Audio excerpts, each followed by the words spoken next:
अस्सलामुअलैकुम स्टूडेंट्स, उम्मीद करता हूँ आप तमाम लोग खैरियत से होंगे और बहुत ज़्यादा बेहतरीन ज़िंदगी गुजार रहे होंगे। स्टूडेंट्स, आज की इस वीडियो में हम पाकिस्तान एयरफोर्स जीडीपी सीएई यानी एरोनॉटिकल इंजीनियरिंग, उसके अलावा रेडियो लॉजिस्टिक्स वगैरह की जो ब्रांच के जो हमारे पास एक्सपीरियंस एमसीक्यूज़ हैं वो डिस्कस करेंगे, जो कि 11th और 12th अगस्त का एमसीक्यूज़ आया था। टेस्ट एक्सपीरियंस आए थे हमारे पास, स्टूडेंट्स ने शेयर किए थे, वो हम तमाम आज की इस वीडियो में डिस्कस करने वाले हैं। वीडियो बहुत आम तरीन होने वाली है। एक्सपीरियंस का सवाल लाजमी नेक्स्ट टेस्ट में आते हैं, तो बिना टाइम वेस्ट के वीडियो को जल्दी से स्टार्ट करते हैं। अच्छा स्टूडेंट, यहाँ पर हमारा फर्स्ट क्वेश्चन देख लेते हैं। Why does a satellite moving in a circular orbit continuously accelerate even though its speed remains constant? Why does a satellite moving in a circular orbit continuously? अच्छा, एक सैटेलाइट है, वो एक मूव करता रहता है अपने ऑर्बिट में, ठीक है, ठीक है, कंटिन्यूसली एक्सीलरेट भी करता रहता है इवन दो इट्स स्पीड, उसकी स्पीड कांस्टेंट होती है उसके बावजूद। तो ये क्या रीज़न है इसका? ऑप्शन दिए गए हैं। Because its mass keeps changing, because its velocity continuously changes direction, because the gravity stops acting on it, because there is no centripetal force। तो ऑप्शन बी करेक्ट है हमारे पास। ये देखें यहाँ पर आंसर लगे हुए हैं आज, ठीक है। आज मैंने आंसर पहले ही लगा दिए ताकि आसानी हो जाए, जल्दी जल्दी तक हमारी वीडियो कवर हो सके। ऑप्शन नंबर बी यहाँ पर हमारा करेक्ट है। नेक्स्ट क्वेश्चन देखते हैं हमारे पास। Why can a charged particle pass undeflected through crossed electric and magnetic field? Why can a charge particle pass? अच्छा जी, चार्ज पार्टिकल कैसे पास हो सकता है अनडिफ्लेक्ट होके? क्रॉस इलेक्ट्रिक और मैग्नेटिक फील्ड्स में से, ठीक है। तो ये हमारे पास ऑप्शन दिए गए। Because both fields are zero, because the electric and magnetic forces can exactly cancel each other, because the particle has no charge, because the fields are parallel. तो option number B I think यहाँ पर correct है। Because the electric and magnetic forces can exactly cancel each other, यानी electrical force और magnetic force जो है दो एक दूसरे को कैंसिल कर सकते हैं, इसलिए। अच्छा जी, ऑप्शन बी करेक्ट है अभी। Why does increasing the frequency of incident radiation increase photo electron energy but not necessarily their number? तो ऑप्शन दिए गए हैं। But intensity, because intensity determines energy and frequency determines number, because higher frequency increases photon speed, because frequency determines photon energy while intensity mainly controls photon number, because wavelength increases with frequency। तो हमारा यहाँ पर option number C correct है। Because frequency determines photon energy while intensity mainly controls photon number, ठीक है। जो frequency होती है वो फोटोन की एनर्जी को डिटरमाइन करती है, और जो इंटेंसिटी होती है वो फोटोन के नंबर्स को जो है वो बताती है कि क्या चीज़ है, कितने नंबर्स हैं। यानी फोटोन बेसिकली हम लाइट के पार्टिकल्स को बोलते हैं। अच्छा, why does a transformer fail to operate normally when supplied with steady DC instead of AC, यानी steady DC instead of alternating current? Option दिए गए हैं B C. Because DC voltage is too low, because steady DC produces no continuously change in magnetic flux, because DC damage the core, because DC causes short circuit. तो हमारा option number B यहाँ पर भी correct है। Because steady DC produces no continuously change magnetic flux. Next question देखते हैं।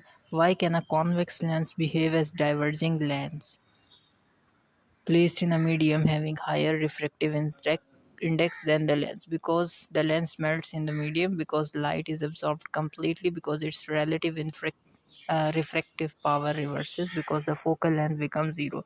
तो option number C यहाँ पे करेक्ट है। Because it's relative refractive power reverses, C correct था। अच्छा जी, यहाँ पर देखते हैं हमारा है question 6। Why does increasing amplitude of an oscillation not easily necessary of an oscillation not necessarily change its frequency? Options दिए गए हैं। because amplitude depends on mass, because frequency depends on mass, because amplitude and frequency represent different characteristics of oscillation, because energy and frequency are the same। तो option C यहाँ पर भी correct है। because amplitude and frequency represent different characteristics of oscillation। Next question देखते हैं। Y does increasing temperature generally increase the electrical conductivity of a semiconductor? Increase temperature increase करने पर जो इलेक्ट्रिकल कंडक्टिविटी होती है किसी भी सेमीकंडक्टर की, वो क्यों बढ़ जाती है? तो ऑप्शन दिए। Because resistance increase, because it's increase the concentration of charge carries, because electrons become heavier, because the band gap becomes infinite. तो ऑप्शन नंबर बी करेक्ट है। Because it's necessary because it increases the concentration of change charge carriers. Next question देखते हैं, why does escape velocity remain independent of the mass of the object being launched? Options दिए गए हैं, because gravity does not act on a mass, because the object's mass cancels from the energy equation, because escape velocity depends on the on time, because all objects have same kinetic energy. तो option number B correct है, because objects mass cancel from the energy equation. Next question देखते हैं, question 9, why does a metal resistance generally increase when its temperature rises? अच्छा जी, metal की resistance बढ़ जाती है जब हम उसका टेम्परेचर बढ़ाते हैं, despite the availability of free electrons. Availability free electrons जो है ज़्यादा होते हैं उसके बावजूद। ऑप्शन दिए गए हैं, because free electrons disappear, because voltage decreases, because increased lattice vibrations cause more frequent electron scattering, because current become zero. तो हमारा यहाँ पर ऑप्शन सी करेक्ट है, because increased lattice vibrations cause more frequent electron scattering. Next question देखते हैं, a charge particle enters a uniformly magnetic field with its velocity perpendicular to the field. If its kinetic energy remains constant, what quantity changes continuously? Options दिए गए हैं, speed, momentum, magnitude, direction of velocity, mass। तो हमारा option number C correct है, direction of velocity. अच्छा जी, next है question number 11, two capacitors of capacitance C and 2C are connected in series across a potential difference. The potential difference across the capacitor C is, option दिए गए हैं, V/3, V/2, 2V/3 V। तो option number C correct है, 2V/3। Next देखते हैं, in a series LCR circuit at resonance the impedance it. अच्छा जी, किसी एक LCR सर्किट की जो सीरीज़ होती है उसका जो इम्पिडेंस होगा वो क्या होगा, इन्फिनाइट होगा, मैक्सिमम होगा, equal to the resistance only zero. तो हमारा ऑप्शन नंबर सी करेक्ट है, equal to the resistance only. Next question देखते हैं, an electron and a proton are accelerated through the same potential difference.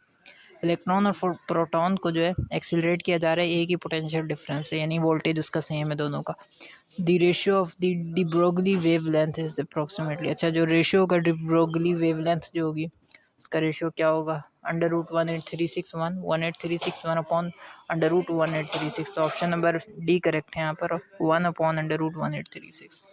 Question 14 देखते हैं, if the radius of a charge particles is circular path in magnetic field is doubled while its momentum remains unchanged, the magnetic field must become double, 4 times, half, same। तो option दिए गए थे यहाँ पर, option number C correct है, half.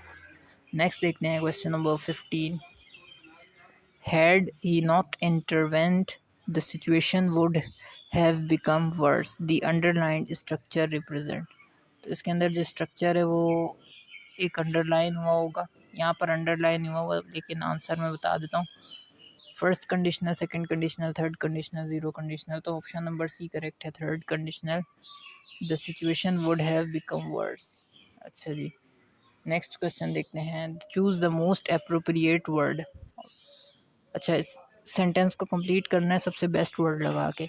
The scientist explanation was so dash that even experts found it difficult to interpret, clear, precise, ambiguous, simple।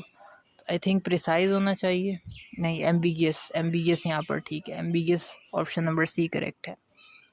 Next question देखते हैं, identify the error, scarcely had the results been announced the controversy began। ठीक है, result announce होते ही जो है controversy शुरू हो गई। हेड, अच्छा इधर जो है हेड दिया हुआ है ना, यानी जो हेल्पिंग वर्ब है वो हमें बताना है कौन सा करेक्ट है। तो हेड हैव बीन की जगह बीइंग आ सकता है, देन की जगह व्हेन, बिगिन की जगह बिगिन। तो हमारा यहाँ पर ऑप्शन नंबर सी करेक्ट है, देन की जगह व्हेन आना चाहिए। सही है, इसके अंदर ये गलती थी, इन लोगों ने क्या लगाया हुआ था, देन लगाया हुआ था, व्हेन आना चाहिए, व्हेन द कंट्रोवर्सी बिगन। अच्छा जी, नेक्स्ट क्वेश्चन देखते हैं, व्हेन। क्वेश्चन नंबर 18 है, choose the correct sentence. Options में से करेक्ट सेंटेंस चूज़ करना है, पढ़ लेते हैं ऑप्शंस कौन कौन से। Not only he rejected the proposal but also he challenged it. उसने एक तो प्रपोज़ल को रिजेक्ट किया और ऊपर से चैलेंज भी कर दिया।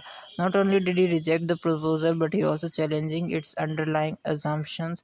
He not only rejected the proposal but also he challenged it. Not only he did reject the proposal but also challenged it. तो ऑप्शन नंबर बी देखें, सबसे कंप्लीट और सबसे परफेक्ट सेंटेंस है। Not only did he reject the proposal but he also challenged it underlying assumptions. तो question number 19 यहाँ पे option B correct था।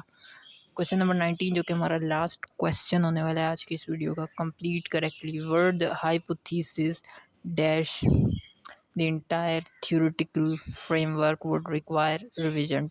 Correct, to be correct, correcting, तो to be correct option number C correct है। Were the hypothesis to be correct, the entire theoretical framework would require revision. तो ये थी question आज की इस वीडियो में जो कि हमारे 11th और 12th जून को अगस्त को आए थे। तो ये क्वेश्चंस काफ़ी इंपॉर्टेंट हैं, इनकी तैयारी लाजमी करें, बाकी और भी तैयारी करें इंशाल्लाह। मैं उम्मीद करता हूँ कि तमाम जो स्टूडेंट टेस्ट ने सब क्लियर हों, अच्छे मेरिट पर आएँ, और जो देख रहे हैं सब जीडी पायलट बने और एरोनॉटिकल इंजीनियर बने, और जो उनकी रिक्वायर्ड ब्रांच है, उनकी ख्वाहिश है वो बने। Thank you very much for watching this video and अल्लाह हाफिज़।